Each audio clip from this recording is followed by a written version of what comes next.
Hi, gorgeous people, especially the women out there spinning 100 plates and still showing up with kindness. I'm Hala, founder of Dietapplements, your go-to for clean, no-nonsense supplements that actually do what they say on the tin. Let's talk protein. One of my favorite subjects, just because I love protein. Beef, chicken, salmon, you name it. Somewhere between dodging carbs on keto and obsessing over calories, protein just got left behind a little bit. And yet it is a nutrient that holds us together, literally. Muscles, skin, hair, nails, hormones, enzymes, even your immune cells, even collagen, the fountain of youth, is a protein. Protein also repairs DNA damage. So, how much protein do we really need? The difference between the recommendation and reality. The official recommendation is 0.8 grams of protein per kilogram of body weight per day. For a 60 kilogram woman, that's, I would say, the average weight for healthy women, that would be 48 grams of protein or maybe 2 small chicken breasts a day. But here is a plot twist.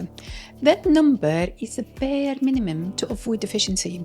For you not to fall ill, not the amount for you to thrive, especially if you are over 30, trying to stay strong as you age, struggling with stress, working out, or simply trying to feel energized and toned. The reality is most of us need way more protein. And please don't think this is for bodybuilders. And I promise you, you will not bulk up. It's impossible for us women to have huge muscles simply because we don't have a lot of testosterone. So don't worry about that.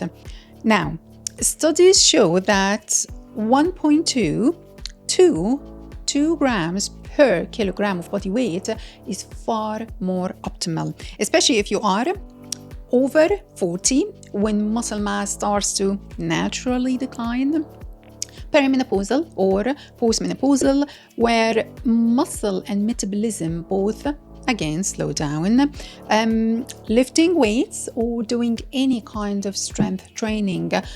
You might be recovering from illness or injury, or just trying to stay full and avoid craving. So for that same 60 kilograms woman lifting weights, around 90 to 120 grams of protein might be the sweet spot.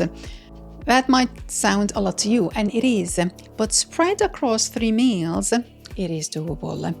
Make protein a priority. Can you rely on shakes?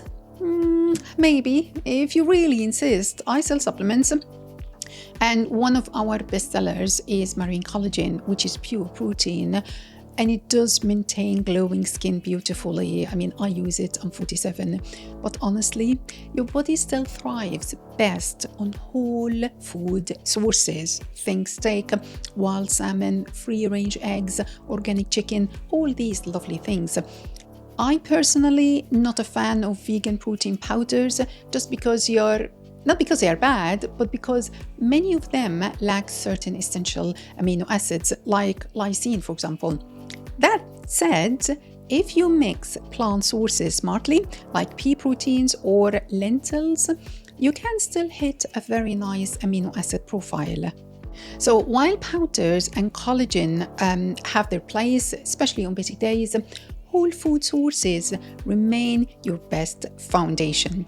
Supplements should supplement your diet, not replace it. Now, back to the subject, men versus women.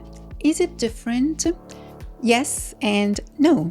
Men naturally have more muscle mass, so they may need more grams in total, but the guidelines per kilo of body weight, it's pretty similar really. What's often overlooked is how women's needs spike during key stages. These stages are pregnancy and breastfeeding, for example. Your body is literally building another human being. Perimenopause and menopause. After you work out, regardless of gender, muscles need protein to recover and repair. Protein is also important to look after your metabolism. Do not underestimate how your muscles function, because when you don't consume enough protein, your system will pinch protein from your own muscles. Rude, I know, but the body's main priority is survival, and it will find a way to get what it needs. I promise you, your muscles matter. Not the big muscles or anything. I mean, I have muscles here, you do too. I'm not an athlete, but my muscles are what gets me out of bed every single morning. You would want to be able to chase your grandchildren when you're 80. I'm an old mom myself, and I think about that a lot. By the time Olivia has children, I will be something like 68 or something. Muscles are the most precious part of your body in old age. Maintain them in 2 ways only: enough protein and lifting weight. And you will be able to climb mountains even in your 90s. Think of your bones too. There is that fascinating interdependent relationship between muscles and bones.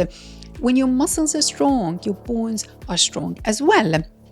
Of course, that other way to maintain muscles is weightlifting, but that's another story really, and I'm not good at that myself. So some of you might be concerned about too much protein. Will it turn to fat? Here's the thing.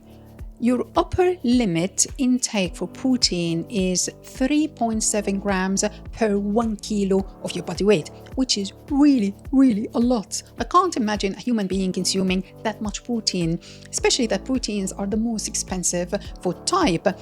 But yes, if you eat a lot of protein and your body doesn't need it for tissue repair, for enzymes, for hormones, the excess, the extra, can be converted into glucose. And yes, that glucose can eventually turn to fat if your body already has enough energy from food, meaning you're not burning more than you are eating. This is one of the rare examples that calories in, calories out matter. This extra glucose first goes into short-term storage in your muscles or liver. But once that storage is full, any excess glucose is converted into fat and stored in fat cells, which means we gain weight. But honestly, that's not an excuse to undereat protein. Most of us undereat protein anyway, not overeat. And because of this glucose thingy, we should aim for roughly 25 to 30 grams per meal. That's the magic number for muscle maintenance.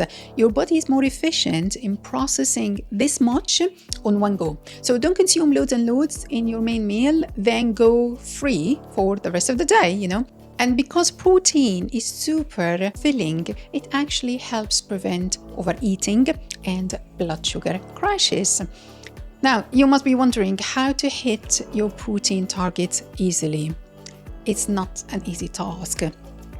Just make sure to add protein to every meal, not just dinner. Eggs are your best friend for breakfast. Mix proteins up. Go for fish or yogurt or powders, tofu, lentils, beans, organic meat. There is a big variety out there. I'm not big on snacks, but if you have to snack, make them count. Boiled egg, Greek yogurt, protein shake can also fill the gap in your protein intake. Here is one last tip from my kitchen to yours. Before your next meal, try taking our apple cider vinegar capsules. The link is waiting for you in the description. It's not just hype, it is science-backed. Apple cider vinegar can help reduce insulin spikes by up to 30%. That means fewer sugar crashes, fewer cravings, and metabolism that flows better. If this little chat was helpful or you just enjoyed hanging out with me today, please hit that subscribe button. Thank you.